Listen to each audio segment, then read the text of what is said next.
ఇవాళ ఒక అద్భుతమైన రెసిపీతో వచ్చానండి. అందుకే నేను ఇంత మొహం వెలిగిపోతుంది. ఎందుకంటే ఫస్ట్ చేయగానే తినేది నేను గదా! నమస్తే అండి. Welcome to Silas kitchen with అదిరిపోయే రొయ్యల కూర. రొయ్యల కూర మిక్స్ అండ్ మ్యాష్ చేస్తే ఎంత టేస్టీగా ఉంటదో తెలుసా? అది కూడా పర్టిక్యులర్ ఇంగ్రీడియంట్స్తోనే మిక్స్ చేయాలి. సో ఇవాళ మనం చేయబోతున్నాం రొయ్యలు, ఆలుగడ్డ with boiled eggs. Super duper recipe, don't miss it. అసలు స్టార్ట్ చేద్దామా? ఇంగ్రీడియంట్స్ చెప్తాను ఒక్కసారి.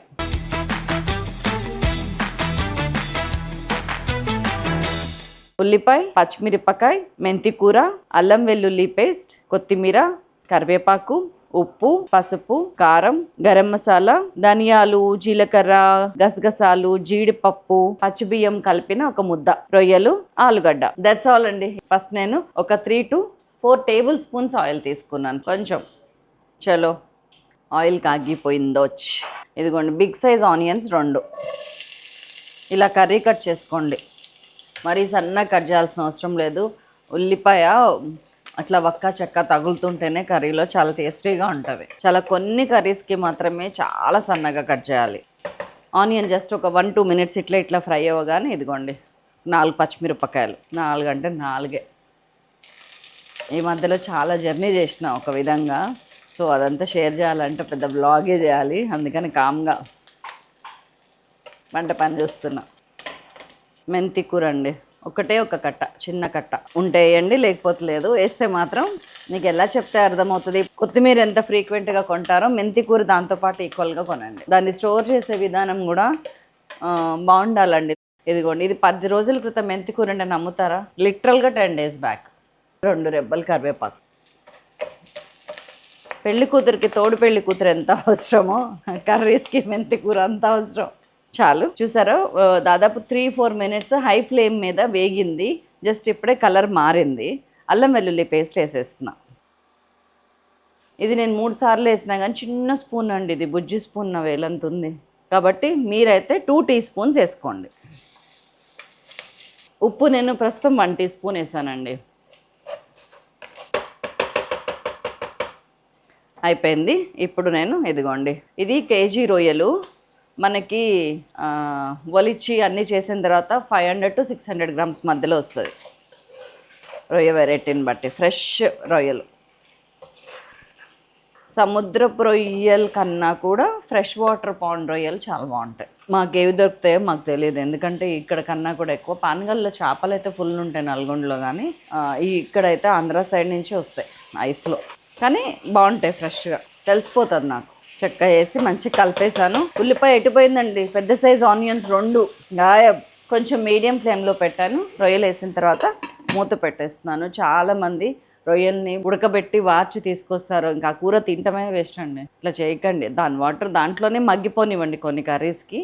లేకపోతేనేమో మీరు ఫ్రెష్గా వాటర్తో పాటు కర్రీ కంటిన్యూ అవ్వచ్చు, అది ఇంకా బాగుంటుంది.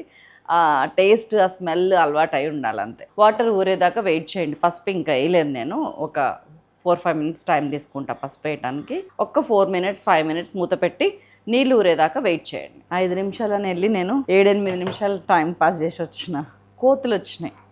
సో వాటిని కొంచెం మేనేజ్ చేసుకొని వస్తున్నాం. బయట బాంబు పెట్టా, సౌండ్కి వెళ్ళిపోతాయి. So this is the time అండి. మనం పసుపు అన్నీ వేసేసుకుందాం. ఒక 3/4 teaspoon పసుపు. వాటర్ అలాగే ఉండనివ్వండి, నష్టం ఏం లేదు. ఆలుగడ్డలు కూడా వేసేసుకుందాం. ఎన్ని ఆలుగడ్డలు? మీడియం సైజ్ ఆలుగడ్డలు 3.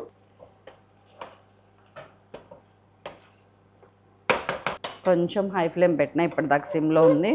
నౌ ద టైమ్ ఫర్ కారం. 1 2 3 చాలు. ఉప్పు ఇంకొంచెం వేస్తా ఇప్పుడు. ఫస్ట్ ఒక 1 teaspoon వేసాం కదా, ఇప్పుడు ఇంకొక 1 teaspoon. భలే ఉంటుందండి కర్రీ. No tomatoes. మళ్ళీ మూత పెట్టేస్తున్నాను. ఒక 2 నిమిషాలు చాలు. ఈసారి సిమ్ చేసేస్తున్నాం మళ్ళీ.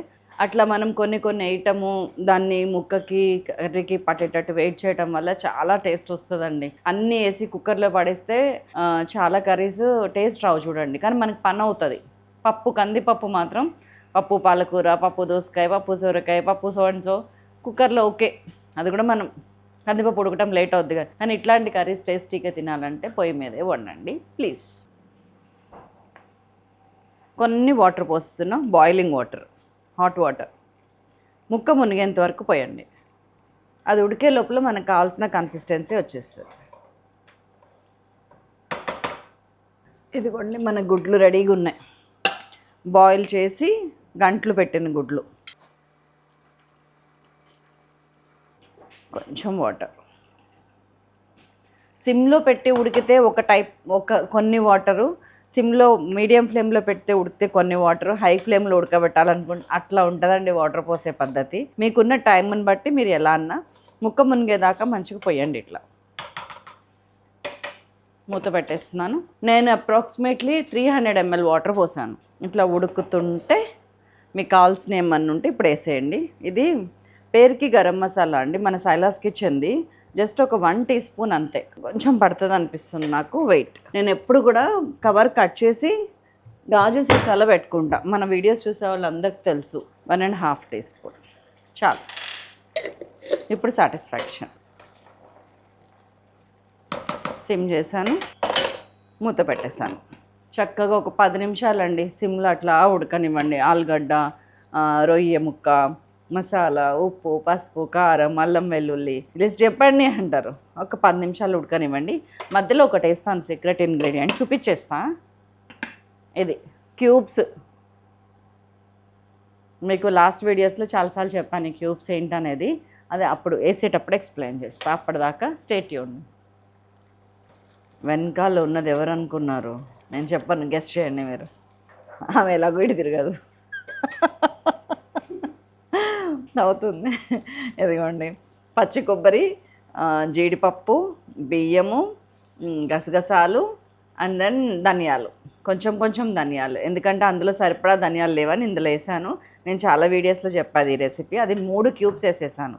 ఒక్కసారి ఫ్రీజ్ చేసి మనం ఫ్రిడ్జ్లో పెట్టుకున్నామంటే 2 months వాడచ్చు. ఇంత కొంచెం మనం ఎప్పటికప్పుడు రెడీ చేసుకోవడం కుదరదు. సో ఒకసారి ప్రిపేర్ చేసుకోండి, ఫ్రీజర్లో క్యూబ్స్లో పెట్టేసేయండి. ఒక్కొక్క క్యూబ్ తీయండి. 1/2 kgకి 1 క్యూబ్. ఇది దగ్గర 1.5 కిలో కర్రీ కాబట్టి నేను 3 క్యూబ్స్ వేసాను. That's all. ఇది కూడా వేసిన తర్వాత ఇంకొక 5 నిమిషాల తర్వాత ఇది వేసాను. ఇంకొక 5 నిమిషాల తర్వాత ఉప్పు అది చూసి ఇంకేం వేస్తాను వేచి ఉండండి. కొంచెం కొత్తిమీర కూడా జల్లేస్తున్నా. అసలు ఇది మామూలుగా లేదు. వెనకాల మేడం తిరగటానికి రెడీగా ఉన్నారు. ఇదిగోండి కట్టేస్తున్నాను. పర్ఫెక్ట్గా ఉడికిందండి. మధ్యలో ఒక్కసారి కొత్తిమీర చల్లని చూసే ఉంటారు. That's all. ఇంకేం చేయాల. ఉప్పు పర్ఫెక్ట్ సరిపోయింది. ఎక్కువ కదపకండి, కదిపితే ఆలుగడ్డలు డిస్టర్బ్ అవుతాయి. ఇంకొంచెం లూజ్గా గ్రేవీలా కావాలనుకునే వాళ్ళు ఇంకొంచెం వాటర్ ముందే పోసుకొని ఉండొచ్చు. ఇప్పుడు పోయకండి లాస్ట్ మినిట్లో. నాకు ఇది పర్ఫెక్ట్ చాలు. కుత్త ఉడుకుతుంది. అసలు ఎప్పుడెప్పుడు తిందామా అని మనసు ఉవ్విళ్ళు ఊరుతుంది. ఉప్పు కూడా చూసేసి ఆల్రెడీ నేను. తిందామా మరి? ఈ కూరలోంచి అన్నీ పర్ఫెక్ట్గా తీసుకోవాలండి. ఇట్లా ఉరకకమ్మ కోడిగుడ్డు. పక్కన కొంచెం లెమన్ స్లైస్ ఒకటి, ఆనియన్స్ ఒకటి పెట్టుకోండి. కాలుతుందండి. ఇది మొత్తం కలిపేదాకా కూడా ఆగలేకపోతున్నా నేను. నాకు కొంచెం ఇట్లా లాక్కొని తినేద్దామా అనిపిస్తుంది. చల్లారినంత వరకు లాక్కొనే తింటా నేను. ఆ గుడ్డు ఎప్పటికి చల్లారని అప్పటిదాకా ఎవడు ఉండాలండి. ఇదిగోండి ఇందులో నాకు ఇష్టమైన ఆలుగడ్డ ఉంది, అండ్ దెన్ రొయ్య కూడా ఉంది. ఆలుగడ్డ అయితే ఇట్లా మిక్స్ అయిపోతుంది రైస్లో. భలే టేస్ట్ ఉంటుందండి. ఇది ఏదో మనం ఒదుగు రావాలని చేయటం కాదు కానండి, టేస్ట్ పరంగా చాలా బాగుంటుంది. మీకు నాకు అందరికీ ఇదే ముద్ద. ఆహా, కొంచెం ఉప్పు పడుతుందండి, వేస్తాను. సూపర్. చాలా టేస్టీగా ఉంది. మీరు చేయాలని చేస్తారని ఆశిస్తూ మరొక అద్భుతమైన రెసిపీతో మీ దగ్గరికి వస్తాను. అంతవరకు సెలవు. నమస్తే. Thank you so much.